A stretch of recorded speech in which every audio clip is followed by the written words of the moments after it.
يا أيها الإنسان ما غرك بربك الكريم. مساري مسعود براي منا براكز كمانا أمش برا قولي أنا حي على الصلاة.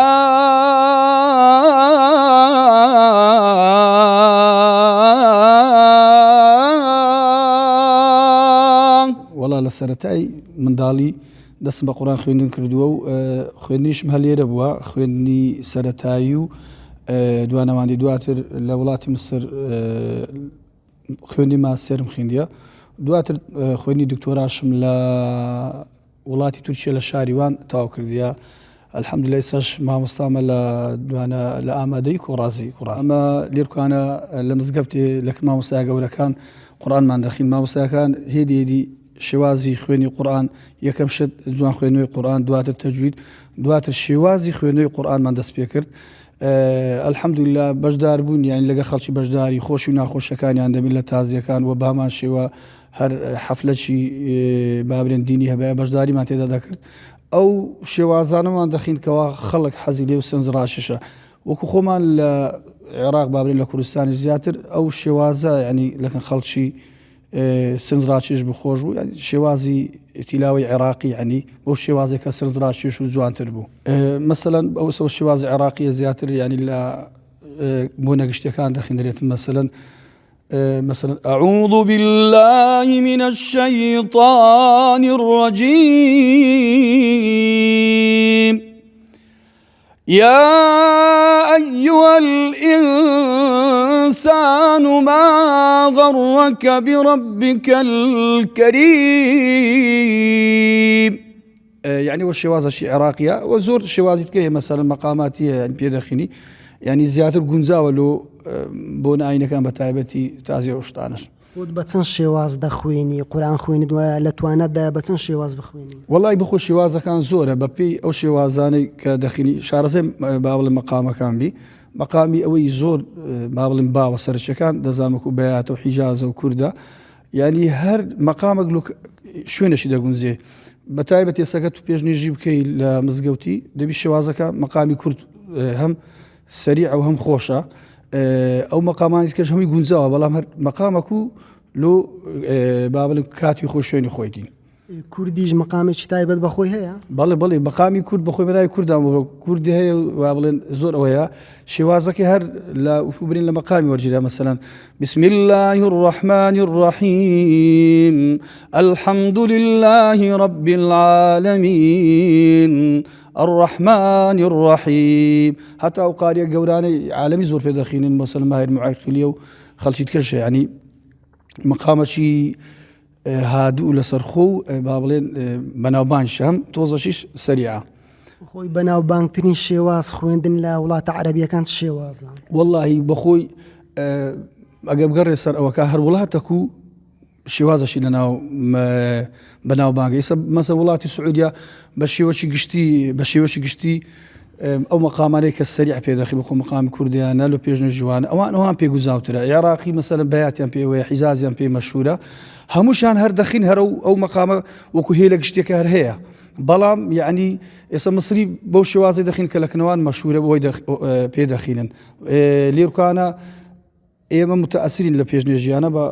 دووەلی خەلیج و ئەوانەی کە لە سعودی پێدەخینین. هەموو مەقامەکان لوکات و شوێنی خۆی عنی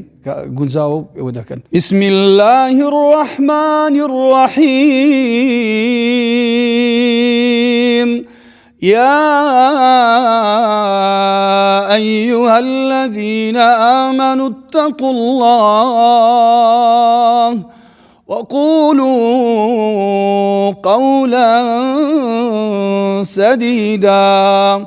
يصلح لكم أعمالكم ويغفر لكم ذنوبكم ومن يطع الله ورسوله فقد فاز فوزا عظيما. وتوزق شواز برن سريع ترى يعني مقامش سريعة.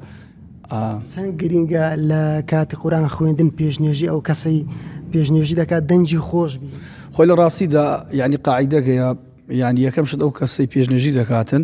یەکەم شت لە ڕووی تەجوید و قورئانی زۆر ڕێک و پێک بی زوان خوێندنەوەی قورآن دووش دەنجیشی خۆش بی لەبەرەوەی ئەو کەسانەی ئەم مەمومەکان کە نێژی لە دوو دەکەن شێوازێک بی سنج ڕاکێش بیتن ئەلحەمدولیلا ئەمە لە کوردستان وڵاتی خۆمان خەڵکەکی هێزگار دەنگ خۆشمانەیە بە تایبەتی یعنی ئەمەگە برێم لە زۆربەی وڵاتان هەیتمان ینی قاری بەناوبانگمانەیە لە وڵاتانە بەناوبانگ بوونە یعنی زێی شارازی ملەتی کووردە ینی ئەمە وەکو ئەو قاریانەمە دەستنە وڵاتانە دەخین لە دەوڵەتەکانی دەرێک بانجان دەکەن لە تورکیە و لە ئیماراتە و لە ئەوانە وەهاز دەکەم کورد نەغمەک و نەمەتەشی تایبەت بەخۆی هەیە و شێوازی تایبەت بەخۆی ئەگەرمە یعنی یەکەس تەماشای کوردستان بکەی ئەو گەنجانەمان هەیە ئەو شێوازەکە دەخین بەڕاستی تایبەتە بەخۆیان و پێشکەوتوشە مستعات و زیاتر کاریگەری بەچێ ینی قورآن خوێنەکان وڵای ئەمن وەکو قاریە گەورەکان زۆر جێڕاگەری محەممەد خەلیل حوسەری دەبم ئەوانی کە بابلنەوانی ئیملا گەورەکان و بامان شێوە منشاوی لە ئەوانەی خەلیجی وانە غامدیمان هەیە یاسرمان هەیە یاسر دۆسەریمان و شێخەوانش شێخی گەورە و ئیملاخن لە کوردەکانیش ماشەڵڵا هەمویان دەنجیان خۆشە ینی هەمویان ئەدایان باشە دەتوانی یەک لە بە شێواز یەک لە قورآن خوێنانە بخوێنی وەکو ئەو نزیک لەو وەڵا ئەمن وەختی خۆی کە گەنج بووم زیاتر وەکو برێ شێوازی غامدیم حەز لێ بوو هەم شێوازەکەی تۆزەک سەریع هەمش یعنی نەغمەش تێدایە حەزینە مەسەلەن بەو شێوازە دەخین أعوذ بالله من الشيطان الرجيم سبح لله ما في السماوات وما في الأرض وهو العزيز الحكيم يا أيها الذين آمنوا لم تقولون ما لا تفعلون كبر مقتا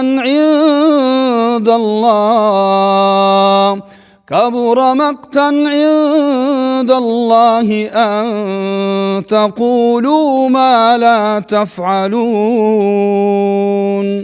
مامۆستا زیاد لە بابەتی قورآن شێوەت لە کەسایەتێکی داری کوردستان دەچی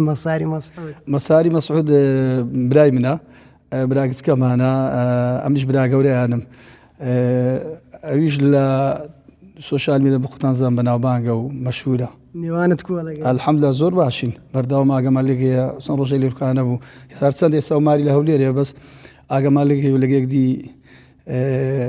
برێن سەردان ومان زۆر باش الحەمدوللا لەگەڵ ئێوەش کۆمیدیە قسەی خۆش بەردەوام هەروە هەر کۆمیدیە زیاتر کۆمیدیە بەس سوۆشال میدیا زیاتر دەرکەوت یەگەنا لەگەمەش هەروایە بەخۆش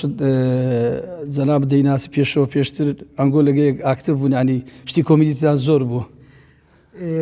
کوێەوە هەر برایەکان هەمووە بە قسەی خۆشمان بەناو وڵات تا ڕادێگەمە الحەمدوللا واینە بەس ئەو زیاتر بەخۆ دەزانێ ناو سوۆشال میدیا و بۆ پێشکەوتیە و مەشهور بووە ڕاستی چەند قسەی لەگەڵ دەکەی ینی زۆر جاوەکو برایەک چی پێ دەڵێ من هەردەم ینی ئامۆژگاری دەکەن ینی مەسەلەن لە سوۆشال میدیای بە شێوەی توان بەکاربینی پێشکەوتوان بەکاربینی یعنی ئەو شتانەی کە هەیە لەو کۆمەلگای سوودا بە سوودا لەو سوۆشال میدیای بکاتە سەکۆوەک لۆی لەو کۆمەلگای لەڕی مجتەمع و کۆمەلگایمە مەسەلەن چ ڕۆژی پێویستیەتی گەنجەکان دایمەن ئامۆژگاریمان کردی لە هەر بابەتەشیش کە ڕخنەشمان لێ بۆ ڕخنەمان لێگرتیە کەوا ئەو شتەی باشە بکەیان ئەوە نەکاتن وستا کۆتا پرسیار بەس شێوازێکی بانگدان لە بانگدانیش بانگ دەدەی و لەویش هەردەن شێوازەکەی هەویش هەر لە مەقامی کوردوانە نێزیکە مەسەلەن دەرێ حەی عەلە الصەلاة